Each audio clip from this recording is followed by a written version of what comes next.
Well, howdy, y'all. I'm here with J.None, singer, songwriter, actor, and all around multi talented person. Thank you so much for hanging out with me today. I appreciate it. Absolutely, absolutely. For anyone who might not know you yet, how do you like to introduce yourself? Well, I always say it's J.None. So if you don't know me, then that's how you know me probably. But yeah, I don't know. I'm all over the place these days, so you might see me here and there, but if not, my name's J.None. Nice to meet you. Um, and yeah, get to know me a little bit. Awesome. Well, if somebody does discover you for the first time today, what's the first song or video you'd want them to check out and why? First song or video to check out and why? No one's ever asked me that question before. First song and first video to check out and why? I don't know. I don't even know. There's so many of them because I've been doing this for 20 years. So it's like 20 songs coming to me like at all at once. I didn't really start shooting music videos though. Well, no, I shot my first music video in like 2009. So that's like 100 years ago, right? So like I don't know what video would I want people to see. I don't know. Maybe who gonna stop me? That'd be a good introduction to what my energy and my music and my artistry is about. That's a very, very good representation of me as an artist. So who gonna stop me? That videos on my YouTube and all of that. So if you just search that and search my name, that's easy to find. Awesome. Well, I'll have the links for your channels, of course, down in the description of the video so everybody can check them out too. But yeah, definitely check out that video and, see what other content there is. So I know you started in choir and you even play different instruments like violin, guitar, piano. What pulled you towards singing as your main genre or career? Singing was the first thing I found out I knew how to do easily, like super young, like not too long after like learning how to speak, like I could make noise that sounded organized with my voice, and my mom would like sing stuff and I would repeat stuff back, and I'm like, oh, that's actually not half bad. So just doing that at like a toddler age, and then when you start getting a little older, you can join the children's choir and all of that stuff and Bible study. So I did that, and I noticed even more so I was more advanced than I even thought I was already by then, because I could already just do so much with my voice. I already had a decent amount of control. So that's what led me to singing first, just being like naturally gifted in that area. Awesome. So with that, what was the first moment where you thought that you might actually be able to do this for real, other than just singing in a choir or anything like that? The first moment I thought I could do it for real, I would say, I mean, like I had like, I don't know, feelings, like strong feelings about it when I was super young, like probably like around like 10, 11, 12 years old. But I think my very first talent show is what put it more into perspective for me, because we were I was going up against like adults, and I was like 13, 14 years old, and I was like actually holding my own through like all the rounds and stuff. And by then my voice had already changed too. So it wasn't like some, oh well, he's got like this high kid voice. Like that's why it's like impressive, because he's got all this range and a little bit of control. It's like, no, I already almost had my not grown man voice, but like a definitely grown up voice. And I made it to like, I think like top 5 in that contest. And it was just a local contest, but the contestants were really, really, really good. And I had a lot of people like telling me like, hey, I don't know if you want to do this for real, but like we feel like you could do this for real. Oh, and at the end of that contest, I got offered like my first record deal too. So I think that's what made me be like, I could do this like professionally if I really like dig in and try and get better, and just see what's out there. Oh, awesome. Yeah, I mean, that definitely sounds like it was a good, you know, kick in the pants to, do it professionally. Yeah, yeah. Awesome. Well, I know you were also on some big shows like X Factor, American Idol. Did those things change how you handle pressure or criticism today? Definitely. Before those shows, not too soon, not too much after that talent show, that first talent show I did, I ended up going to audition for the Showtime at the Apollo in Harlem, and I made it on that show. I was still like 14, 15 years old. Um, and I ended up winning first place twice in a row at the just local talent show they have there at the theater. Um, and that was another like sign where I was like, oh, so not only am I dope locally, but I'm like dope away from home in front of strangers where nobody knows me at all. Like on a stage where you can get booed off of this stage. So it's like Sandman will come out and literally kick you off the stage if you're not if you're not good enough, and they don't care. Like if you're competing with the adults, then they're like you can get booed. So I made it through there twice. I won twice. Um, and then some years later, I ended up being on X Factor and American Idol, and seeing what those competitions are like, and definitely like all of those things made me, it made me what's the words I'm looking for? Like when you're a singer and you're taking criticism on your voice and your performance style and all of that stuff, you have to be very open to that sort of thing in those contests.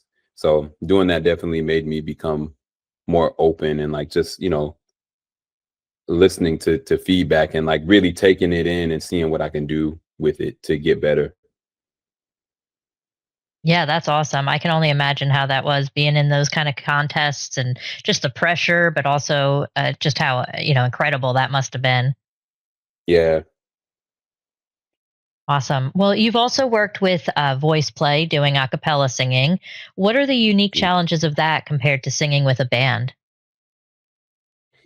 Um, doing stuff with shout out to Voice Play, the homies for life right there, acapella homies. I never would have thought I'd be doing anything crazy like that before. Like I sang in acapella groups like in high school and like we didn't really know what we were doing, right? We were just trying to copy like little stuff, like singing like stuff like In the Still of the Night and really simple stuff like that. And then when you get into something like Voice Play where the harmonies are super intricate and you got to know like it's just you on your part. It's not you and somebody else on your part. It's you by yourself. Like it's a lot of work.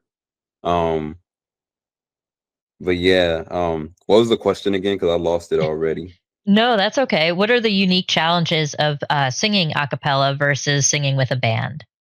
Okay, so a band, singing in a band versus singing a cappella. In a band, you can kind of hide behind like instruments and stuff, and like you still got to be a solid singer, but like the band, everything's already tuned, so you're tuned into whatever they're playing, right? You can't really hide what like you can hide that if you have pitch issues and stuff when singing with a band. Not a whole lot, but you can hide. Okay, when you sing a cappella, you can't hide it at all. Like it's all exposed the whole time, and you need to hit every single note like dead in the center as many times as you can, while also having like a specific vocal swag and like timbre and color and all of this stuff. So it's way harder. I feel like it's way harder singing a cappella than it is singing with a band. I love both of them, but it's definitely more work singing a cappella than singing with a band, in my opinion. Yeah, it for sure seems like it. It's one of those things where you just have to be completely on point all the time. Yeah, you can't be. It's gonna show where you're lacking really, really quickly. Like you can't be no studio singer and do a cappella. Like it doesn't work. It's not gonna sound good like at all. Not live, anyways. You can do it in studio because they can pitch correct, right? But like live, not so much. That live auto tune's not gonna save you. I don't think. But I don't know. Maybe it can now. Maybe the technology is there now. I don't know. But Maybe, or we'll get there someday, I'm sure. yeah, I'm sure we're not far off. Exactly. So you retired as a full time member of Voice Play when you joined the Navy Choir. Has Hmm. singing in a military ensemble changed your discipline or your approach to rehearsal? Um, Before I made it into the military choir, I was just leading one of the they call it a popular music group, PMG, one of the bands out in Northwest in Washington State. So that stuff I was already used to because I've been singing with bands since I was like 12 years old or so, 11, 12 years old. So I didn't really start fronting bands for real until maybe I was like 14, 15-ish though. So I was already used to that stuff. I was not used to the military choir though. Like it's like being in a regular choir, but not at the same time. It's like I don't know. It's almost like being in like a I don't know a show choir on tons of caffeine or something. I don't know. You say a show choir is probably already on tons of caffeine, right? But like this one's like you gotta sing everything. Like literally have to sing everything. And then sometimes you're leading, and then sometimes I'm holding down the bass line, and sometimes I'm singing a little baritone, tenorish kind of stuff. Like and it's different genres. But I'd say the thing I'd had to do the most that like the skill that's gotten sharpened the most is like reading sheet music because I learned how to sing music from like just by ear. I learned how to play instruments by ear. Besides like violin, I had sheet music when it came to violin, but like piano, guitar, and stuff like that, I just played by ear. And learned how to sing by ear. So having sheet music in front of me all the time now, like I have sheet music in front of me literally all the time. So like I know rhythms and almost exact BPMs. Like I'm almost right on it. If somebody asks me to snap it and stuff and all that, just because I have to look at sheet music every single day now. So definitely the reading music has gotten stronger for me. Yeah, I can only imagine that has to be very precise and very just on point to what everything says, what the sheet music says and everything. So I'm sure that's definitely changed a little bit. Um, what made you decide to join the Navy Choir? When I was doing the job in Northwest, um, I know I didn't want to like be in that area anymore. Also, the pay is higher to be in the Navy choir too. So I was like, well, I didn't really think I was going to get into the group because most of the members are like more classically trained or like musical theater and all that type of stuff. And I'm an R&B hip hop artist, right? Like I learned how to do those things. Like I learned how to sing. Like I trained classically for a couple of years in college, and I did musical theater like in high school and like a little bit um after college, but not even really traditional stuff. It's kind of like stuff that fits my um method of singing easier, right? So I didn't think I was going to get in the group, and I went and auditioned, and they liked what I had, and I ended up getting the job. So I was like, okay, well, now we're going to be stationed in DC and closer to family and stuff. I can get back to Florida easier and making more money, and um, supposedly have a little more time on my hands to work on solo projects and group projects and stuff like that too. So it just seemed like a no brainer. I just didn't think I was going to land the land the audition because it's a lot. It's a lot. Yeah, I can only imagine. It sounds like it probably is very intense. Yeah, it's tedious. Yeah. So you're still releasing music, of course, and collaborating. Are there any recent projects that you're most excited about right now, or anything most recently that you've released? Yes. I've been working on this like kind of this EP. I don't want to say what genre it is, but I've been working on an EP with my homie Martinez out in Portugal.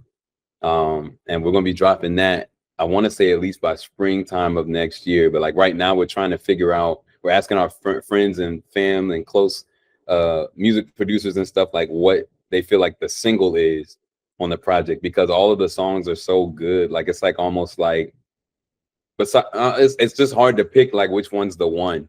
So we're working on that, and that's going to be called Beautiful Crossroads. So I'm very excited to drop that one. I feel like everything's super vibey and like it's like good driving music, it's good workout music, it's good like just easy listening, like. So look out for Beautiful Crossroads coming in 2026. Oh yeah, yeah. I did a country song too. I forgot that one's coming out before that. I did my first country song. I got featured on a country song like just randomly. Like one of my homeboys, his friend was working on a song, a country song, and he hit me up and was like, "Hey, see if J.None wants to be on this." And I was like, "I've been looking to do a country song since that's been like the wave this year." So we did one, and we shot a music video for it recently. And I think that's gonna be out this week, if not next week. So that'll be cool too. That'll be different. I've never done a country song before, so that'll be fun. Yeah, it sounds like I mean, pretty much anything as it's being released or coming out soon is going to be exciting. Um, Hmm.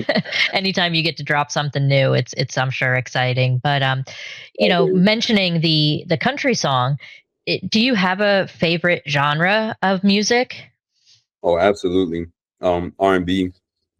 It's hard to pick the era of R&B that's my favorite though. Like I love each era for different things. Like 60s, 70s, like R&B started me on my way. Like that's how I kind of like started finding out that I could like sing instead of just like kind of sing. Like I'd be trying to emulate those old uh soul singers, and like seeing how far I can stretch my voice up, if I can add grit and rasp to my voice, like all that type of stuff. And I'm like, if I got falsetto, I'm like, oh, okay, so I can do a lot of this stuff. And then obviously 80s R&B, like there's a lot of like dance music and stuff, but it's like love songs too, right? Like the 90s R&B, some people say that's the goat, that's the best R&B of all time, like Boys to Men and all of that stuff, like and then early 2000, that's when I started figuring it out, like, okay, performing this stuff in front of people, like singing to girls in school and stuff, and all of that kind of thing. Like, every era I appreciate for like a different reason. So it's always going to be R&B for me. you know Awesome. Yeah, no, for sure. It definitely seems like that with your music. You also I know you've done some of the Viking music with voice play. You've done quite a bit of that. So that's always it's always interesting to see the different range of genres that you perform. all over the place.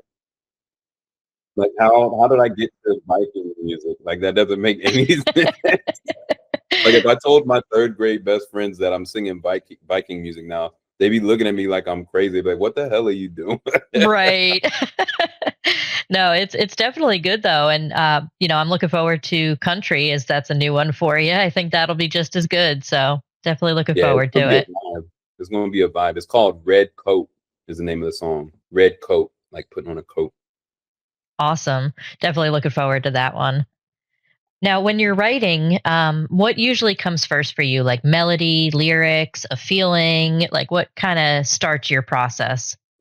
It depends, honestly, but I feel like most of the time when I'm writing, I get an emotion first from, like, I don't know whether it's like an instrumental I'm playing or something I'm putting together like on the piano or something like that. And then I feel like melody comes and then lyrics.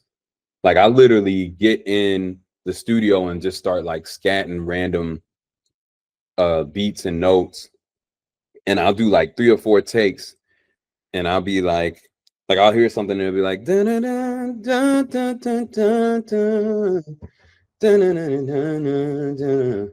And then I'll do a couple of takes, and then I'll go back and listen to them. And like whichever ones I'm feeling the most, then I'm gonna add words to that, you know? And then that's how I Yeah. like kind of string it together. And then after a while, the song starts like writing itself most of the time. I used to get stuck on that when I was younger. Like I listened to a beat or an instrumental for like an hour and like I'm not getting anything. So I'm like, I need to at least like vocalize and just make some noise. So like I can feel my way through like it's like feeling your way through a dark room trying to get to a door. Like Yeah, absolutely. It's always one of those things when you're trying to figure out which comes first, and I think that the way that you described it is the way to go, at least for you, right? yeah, yeah. It makes me waste less time because I'm like, I set aside this time to like write something. I'm like, okay, we gotta write something. It don't gotta be concrete, right? It just has to be, you gotta put something like record something, and then if you don't like it when you come back to it later, that means it was bootied, and then start over and do something else. Exactly. For sure. Well, if you could duet with anyone, anybody that's living or already gone, who would you pick and Oh why? man. Oh man. Oh man. Who would I pick and why? Hmm. It's got to be Michael Jackson. It's got to be Michael Jackson. That's and I say that because he's the reason I got into. He's who inspired me the most to become a performer. Like when I was younger, I saw Michael Jackson. I saw like Michael Jackson's like the Jackson Fives, like their story, like their whole like the documentary movie, and I saw him, and that was the first time I seen a little kid that looked like me that was like on stage killing it, like the crowd's going wild and stuff. And I'm like, hey, I kind of sound like that a little tiny bit. I'm like, maybe I could do that. And that's what that his whole story just made me believe that I could be an artist one day. So it'd have to be MJ if I had to choose. I think that's a great choice. I definitely That's a agree. hard pick though. There's so It many is. people I'm inspired by, but like that's definitely the one who's had the most influence on me from beginning to now. Awesome. Well, you do some traveling, of course, and long shows and things like that. Do you have any go-to comfort foods after a long show? Oh man, go to comfort foods. Um, I feel like when I used to do this more, I did have some. I always have some food on me too. You can ask anybody who performs with me, especially when we're like on tour and stuff. I always make sure I eat because nobody wants to see me when I'm hangry. Like I am not fun to deal with when I'm hangry. But no, I don't know. I guess it depends what time the show ends. Like if we go to like a bar or something afterwards, I'll probably have um like a honey whiskey and ginger ale and like I don't know, maybe some chicken wings or something like that. Um I'm trying to think like there used to be like a snack I used to eat like all the time. Like I don't know, probably like some honey roasted almonds or something now. Like stuff has changed over time for me. I used to eat crazy stuff after the show. Like I'd be eating like a whole large pizza after a show Yeah. sometimes, but yeah, I'm getting older. I can't be doing stuff like that. I gotta chill. So I don't No, know. I guess I don't really have absolutely. much of I don't have much of a ritual anymore. I guess I just always have something to eat afterwards. I just don't know what it is. Yeah, no, for sure. There's you got to have something, right? I mean, I'm sure all that energy being expended during a show is just going to make you hungry. Oh, those dots, pretzel sticks. I try and keep some of those on deck at all times too. Usually the cinnamon sugar ones or the honey mustard ones. I keep those on deck for after shows. Well, I have one last question for you. What's Yeah. something that you're proud of that has nothing to do with music? Oh, that's an easy one. My baby girl, Sarai, my daughter just turned 6 months today.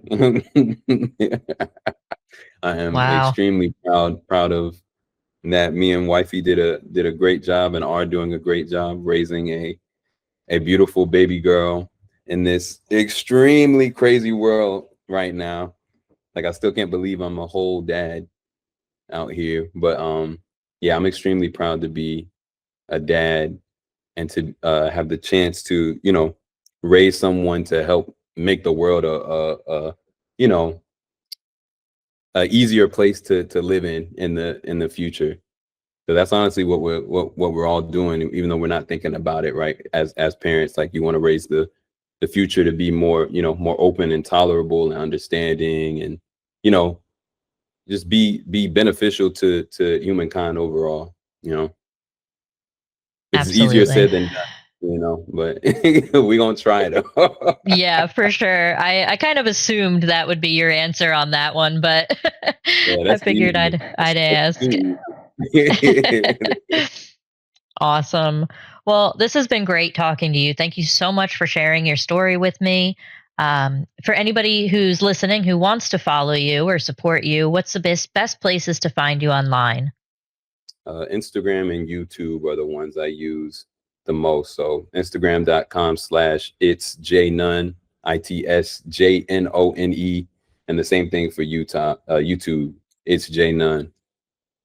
Awesome. And like I said, I'll link those down below so everybody could just click on them and go visit and for sure. So thank you so much for hanging out with me. I really appreciate your time.